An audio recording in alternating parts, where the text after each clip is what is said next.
Voilà, l'évangile de ce 5e dimanche de Carême est toujours puisé dans Saint Jean, cette fois-ci au chapitre 12, et ça se situe très peu avant la Passion.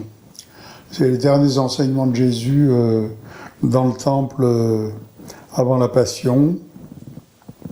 Il y a des gens qui sont déjà venus de loin de l'ancien empire grec, soit des prosélytes convertis, soit des juifs de la diaspora qui approchent et qui veulent voir Jésus et qui demandent à voir Jésus. Et ils abordent Philippe, si vous voulez, pour lui dire nous voudrions voir Jésus. Voilà. Et Jésus est en train de tenir un discours qui prépare la passion véritablement, puisque il dit si le grain de blé ne meurt pas, il ne porte pas de fruit. Et donc il faut qu'il meure pour porter du fruit. Et il annonce ainsi sa propre mort. Donc c'est sa mort qui va être source finalement de beaucoup de conversions personnelles. Voilà, c'est un évangile où le Père lui-même va faire entendre sa voix dans le temple.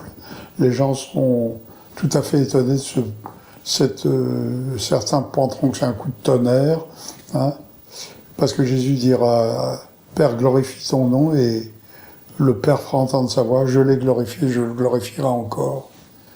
Ouais, on est dans une période véritablement dramatique. La dernière période où Jésus enseigne avant d'être lui-même arrêté, livré, condamné, crucifié, et de plus en plus se fait à l'intérieur des Juifs pieux une séparation entre ceux qui vont dire finalement c'est Jésus est un porteur de vérité et donc il faut l'écouter, et d'autres qui pour des raisons diverses, peut-être d'ailleurs provisoirement, ne pourront pas encore adhérer au message de Jésus. Il y a des gens qui vont mettre du temps à se convertir, vous voyez, mais ils ne rejetteront pas. Ils ne rejetteront pas Jésus parce qu'ils l'ont quand même vu agir tout au long de ces 3 ans. Ils ont vu tout le bien qu'il a fait.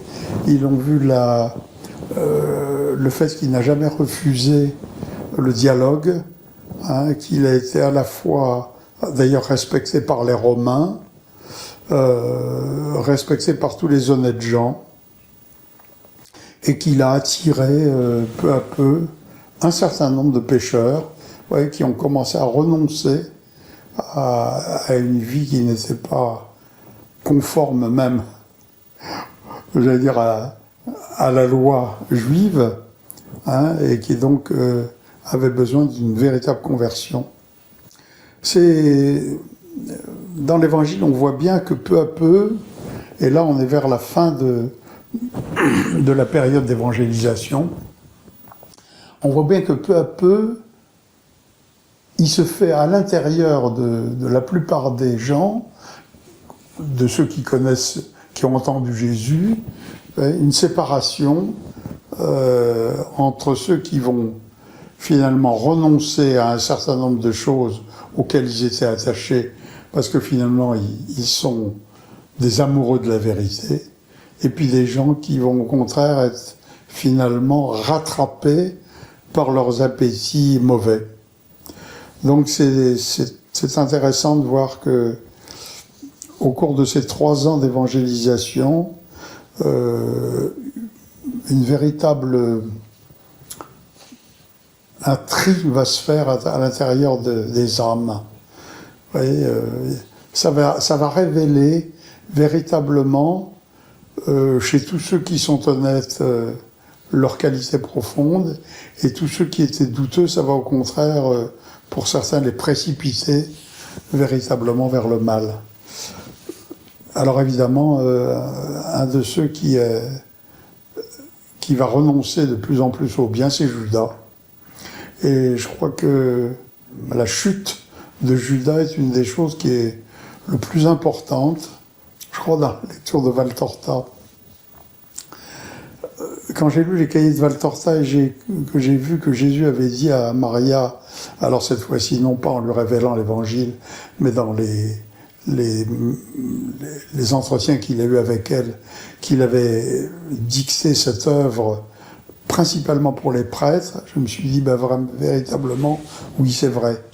Pour les prêtres, c'est une leçon de pastorale extraordinaire. Parce qu'au fond, le prêtre se retrouve dans une situation tout à fait analogue à celle du Christ. Le Christ est venu évangéliser une population pendant 3 ans et demi. Le prêtre se retrouve avec des populations, j'allais dire, qu'il n'a pas cherchées.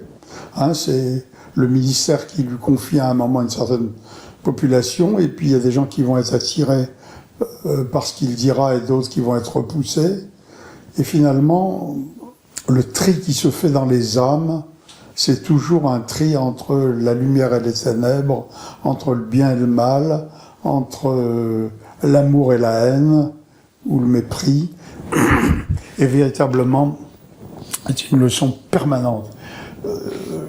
Jean qui était très proche de Jésus sur le fond, c'était vraiment le disciple bien-aimé, parce que il avait certainement un besoin énorme de lumière et d'amour.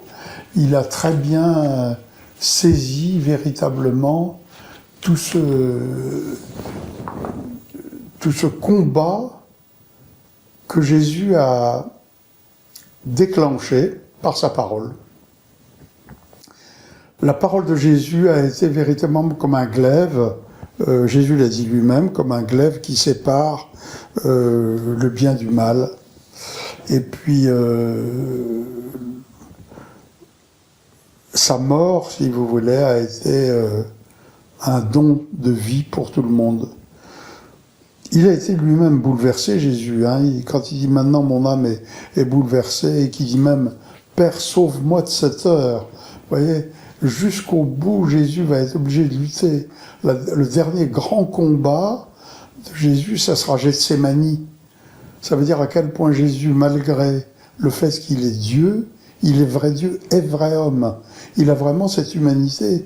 Et dans son humanité, si vous voulez, la perspective de la passion, qu'il connaît parce qu'il est en même temps vrai Dieu, lui a donné un combat à mener d'une intensité telle que, on le voit à Gethsémani, quand il transpire véritablement du sang, si vous voulez, il est dans un état de bouleversement intérieur qui est extraordinaire.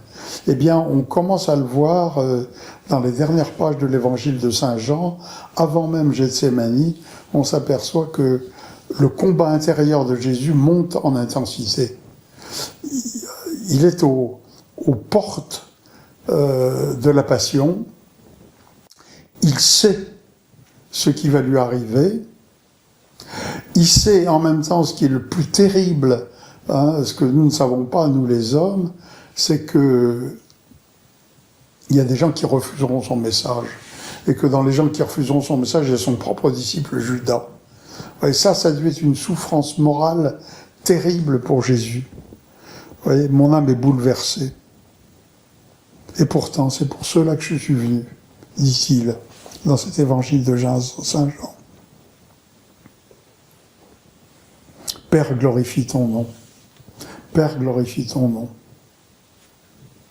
Et le Père dit oui, je l'ai glorifié, je le glorifierai encore. Oui, que la gloire puisse être, si vous voulez, le résultat d'une souffrance pareille, c'est impressionnant. C'est là où on voit ce qu'est la rédemption. La rédemption, ça a été un combat, mais terrible, pour Jésus lui-même. C'est pour ça qu'à Gethsémani, il est encore dans cette angoisse, avant de dire finalement de se livrer. Et quand les gens vont venir l'arrêter, il pourrait, d'une seule parole, d'ailleurs, quand il leur dit « c'est moi », ils tombent à la renverse. Vous voyez. Donc ça veut dire à quel point ce combat était terrible. Et bien là, dans cet évangile de Saint Jean qui se situe avant, on s'aperçoit que ce combat intérieur, Jésus est en train de s'y préparer, et qu'il souffre déjà. Ouais, c'est ça, il souffre déjà à la perspective de ce qui va se passer. Et pourtant, il le dit lui-même, c'est bien pour ça que je suis venu. Je suis venu, mais c'est quand même un combat, mais terrible. Moi, je suis toujours profondément bouleversé de voir à quel point notre Sauveur, si vous voulez, a accepté une souffrance non seulement physique, mais morale, et qui a duré longtemps. D'ailleurs, Valtorta remarque qu'au fil, j'allais dire, de sa vie, le teint de Jésus devient un teint d'ivoire. Il a terminé son évangélisation probablement dans un état de fatigue à la fois physique, morale, mentale, mais terrible. Parce que tout au long de sa vie publique, il est tombé sur le mal. Le mal qui le guette, les gens mauvais qui veulent l'abattre, etc. Et là, quand il est aux portes véritablement de la passion, il dit qui aime sa vie la perd. Il faut que je m'en détache moi-même. Et vous, si vous voulez un jour garder la vie éternelle, il faudra que vous acceptiez ce détachement. Si quelqu'un veut me suivre, me servir, qu'il me suive, vous voyez, et qu'il prenne sa croix et qu'il me suive. Voilà, c'est ça tout l'évangile, toute la leçon de l'évangile est là, dans cet évangile de Saint Jean au chapitre 12, vous voyez,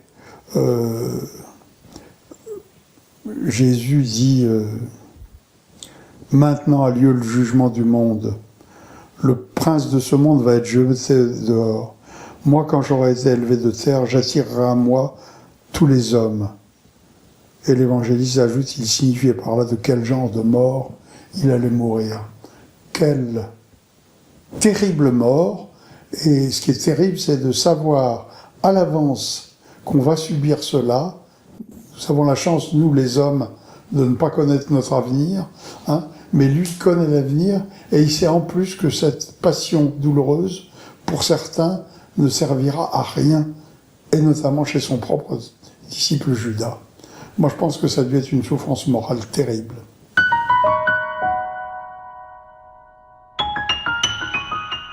La clé, c'est que le salut du monde passe par la croix.